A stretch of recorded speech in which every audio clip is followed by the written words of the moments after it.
Hey guys, it's Ed from Off the Trails Outdoors. Thanks for tuning back in. Exciting news today, my shipping container was delivered.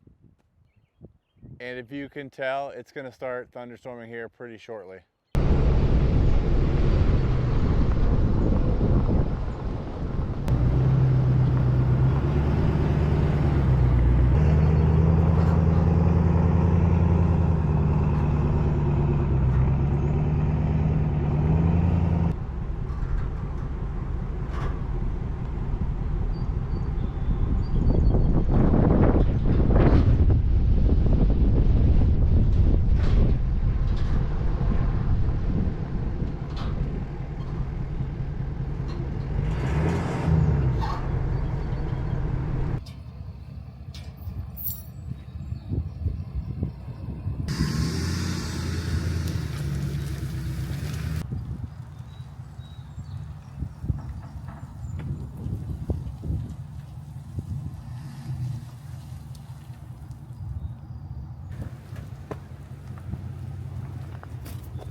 Okay, this is a 40-foot long shipping container. It came from container one. This cost me about 3,300 bucks. Still in pretty good shape. They did have to patch some spots in the floors I noticed recently. So what I'm gonna do now is, the first thing I'm gonna do is I'm gonna clean up the outside. I'm going to remove any of these decals, and once I hit it with the heat gun, it's gonna come right off. So I got a heat gun. I'm gonna start heating up these vinyl letters to start getting this container cleared off. I don't have long. It's already thundering.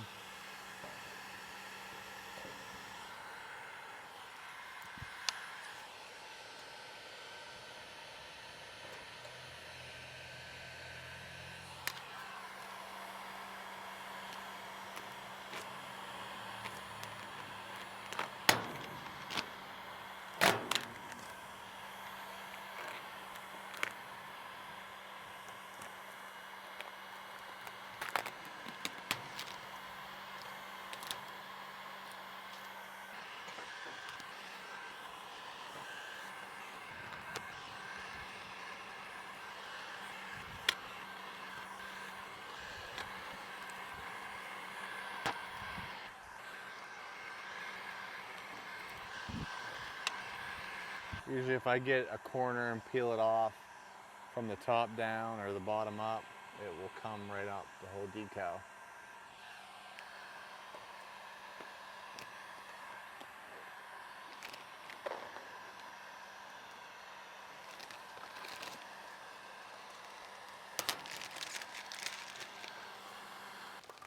And it's raining. So I'm gonna shut these quick.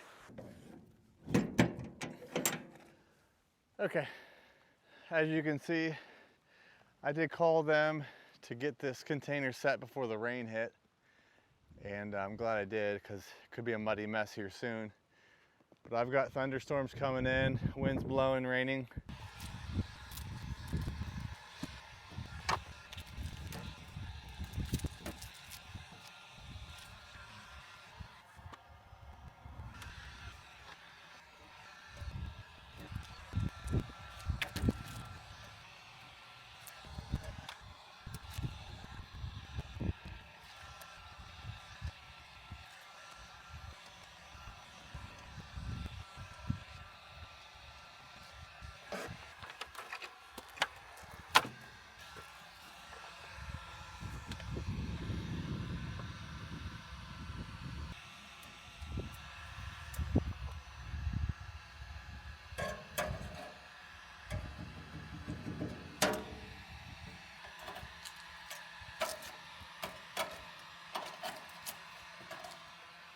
So that end is done.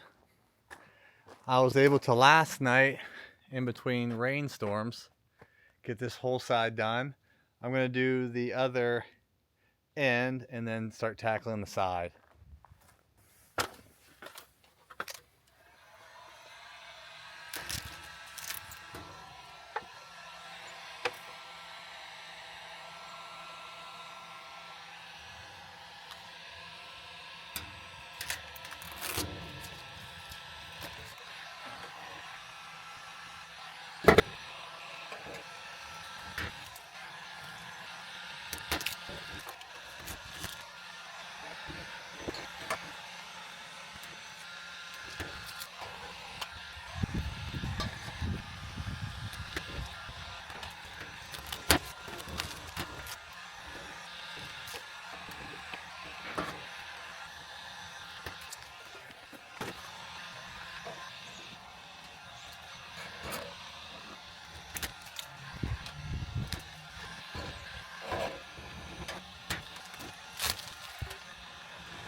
Okay, this side's all done, and if anybody's wondering, this is a Bauer heat gun. It's a 1600 watt. Pretty decent for the price. I think I paid $24.99 or $29.99. So it's a decent heat gun for the price tag. I'm gonna move over to my last one, which is the last long side.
So it's about 5 after 9 and I have all the decals off. Can't see it, but I'll show you tomorrow. Word to the wise, with people who are trying to do this, this job is almost impossible without a heat gun.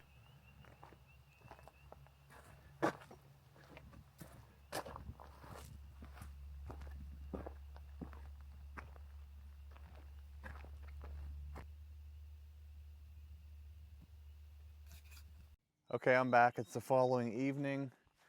So this is what I've pulled off, all the vinyl decals, this wheelbarrow full. vinyl. So you see I've got everything off. I am going to paint this, but what I think I'm going to do next is I'm going to start planning out my kiln space and my insulation. The paint can wait. So my plan is to do regular 8-foot 2x4s, and if I do a bottom sew plate and then double plate at the top, and then by the time I add my ceiling 8-foot 2x4, that'll be a perfect height, and it'll leave me some room up top for insulation. So my plan is I have a spray foam kit insulation for the ceiling, and I'm going to try to do as much as I can to get this covered. But I'd like to get some of the walls done even with the spray foam. And right now I'm trying to measure out exactly how big I want to make this. So this blue line, or the blue tape to the front of the floor is 15 feet. And what I might do is I might cheat it to this bay, and this is where this wall will actually be a 2x6. And the reason I want to do this a beefier wall is if I need to hang any fans or the heater on this wall, it's a little thicker. And then vice versa on this space, once I get this done and completed, I'm going to open up this side of the container, either the end or the left side, and put a door and a few windows in, and then this will be kind of a shed for me. So I'm looking to get this kiln done here soon. That way I can start cranking out some live edge slabs and some maybe firewood mantles and some other lumber and get that dried. But my plan is to run the outdoor wood boiler hot water in here into a heater, and then I'll put a humidifier inside here as well to pull out all the moisture. So I have a lot of different videos coming on how I'm going to turn this shipping container into a kiln. So you're going to have to stay tuned and give me a subscribe and follow along and keep up with the project. And if you have any questions or any suggestions or comments, please let me know. I'll be glad to read them and answer them as well. I usually answer all my comments. So I did leave a walkway between the container and the outdoor wood boiler, the wood shed. So that way I can put some things there if I need to. So the plan is to run a pipe into this end from my outdoor wood boiler to do the heat. That's going to be after I get everything insulated and all the wall coverings up. I do have some OSB that I got for free, some scraps. So that's how I'm going to start piecing this together. I think right now I might have enough to do the ceiling, but I'll have to get some to do the wall. So I'm going to frame these walls out here in 2x4s, and then the other side of the container I'm going to let go for now until I get the kiln part done. But for now, the outside paint job is going to wait. I want to get moving on the inside here so I can keep moving here and get this running. The green color isn't too terrible. This container's in decent shape. Not the best shape. There's some rust on it, which I knew that was going to happen, but that's okay. A nice good coat of paint will help fix all that and cover all that up. So, all right, well, that's all I have for today for this video. I wanted to kind of keep you updated. I'm going to try to continue posting on, I believe, Tuesday, Saturday, and Sunday. That's my schedule. And that's kind of what I want to do for the foreseeable future for the spring and summer and into the fall season. So that's all I got, guys. Have a great day, and I'll see you on the next video.